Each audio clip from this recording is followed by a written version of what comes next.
సంవత్సరాల తరబడి ఎన్ని మందులు వాడినా మీ మోకాల నొప్పులు తగ్గట్లేదా? ప్రాణ పెయిన్ క్లినిక్ లో అత్యాధునిక చికిత్స.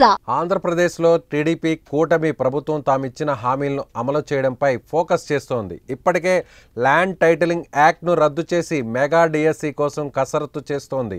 అలాగే అన్నా క్యాంటీన్ల ఏర్పాట్లు తదితర హామీలను నెరవేర్చే పనిలో ఉంది ప్రభుత్వం. తాజాగా చంద్రబాబు సర్కార్ తల్లికి వందనం స్టూడెంట్ కిట్కు సంబంధించి క్లారిటీ ఇచ్చింది. ఈ మేరకు పాఠశాల విద్యాశాఖ కార్యదర్శి కోన శశిధర్ ఉత్తర్వులు జారీ చేశారు. 1వ తరగతి నుంచి ఇంటర్మీడియట్ వరకు చదివే విద్యార్థులకు తల్లికి వందనం పేరుతో ఏడాదికి 15,000 రూపాయల ఆర్థిక సహాయం అందించాలని టీడీపీ కూటమి ప్రభుత్వం నిర్ణయించింది. అయితే తల్లికి వందనం స్టూడెంట్ కిట్ ప్రయోజనాలు పొందడానికి కొన్ని గుర్తింపు కార్డులను తప్పనిసరి చేస్తూ తాజాగా వెలువరించిన ఉత్తర్వులలో పేర్కొంది.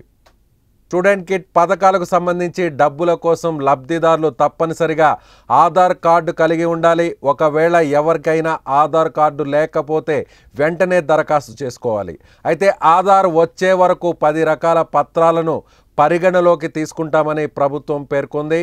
ఓటరు గుర్తింపు కార్డు, రేషన్ కార్డు, బ్యాంకు లేదా postal passbook, driving licence, passport, ఉపాధి పథకం కార్డు లేదా కిసాన్ పాస్బుక్, అలాగే ఆ వ్యక్తిని ధృవీకరిస్తూ గెజిటెడ్ అధికారి సంతకం చేసిన పత్రం, తహసీల్దార్ ఇచ్చే పత్రంతో పాటు ఇలా పలు డాక్యుమెంట్స్ను అనుమతిస్తామని ప్రభుత్వం పేర్కొంది. తల్లికి వందనం పథకంలో భాగంగా దారిద్ర్య రేఖకు దిగువన ఉండే స్కూళ్లకు పిల్లలను పంపించే తల్లులు లేదా సంరక్షకులకు సంవత్సరానికి 15,000 రూపాయల ఆర్థిక సహాయం అందిస్తారు. అయితే ఈ సహాయం పొందాలంటే విద్యార్థులకు 75% హాజరు తప్పనిసరిగా ఉండాలని ప్రభుత్వం ఉత్తర్వులలో చెబుతోంది. ఇక స్టూడెంట్ కిట్లో ఇచ్చేవి ఇవే. ఒకసారి చూద్దాం ఏంటవి.